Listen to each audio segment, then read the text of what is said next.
మీ మనసు మీ శత్రువో మిత్రువో? గీత చెబుతున్న అసలు నిజం ఏంటి? భగవద్గీతకి అంత ప్రాముఖ్యత ఏంటి? రోజు వినండి. అధ్యాయం 3 కర్మయోగం. శ్లోకం 19. తస్మాదసక్తః సతతం కార్యం కర్మ సమాచర అసక్తో హ్యాచరన్ కర్మ పరమాప్నోతి పూరుషః.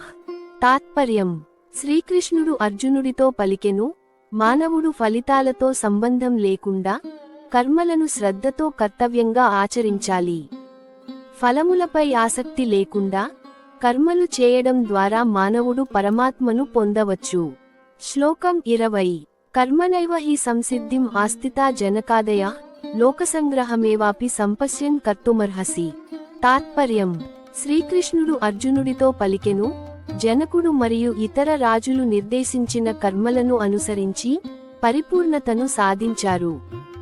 అందుచేత నీవు కూడా మానవాళికి ఆదర్శంగా ఉండడంతో పాటు లోకకల్యాణం కోసం నిర్దేశించిన కర్తవ్యములను నిర్వర్తించుము. శ్లోకం 21. యద్యదాచరతి శ్రేష్ఠః తత్తదేవేతరో జనః స యత్ప్రమాణం కురుతే లోకస్తదనువర్తతే.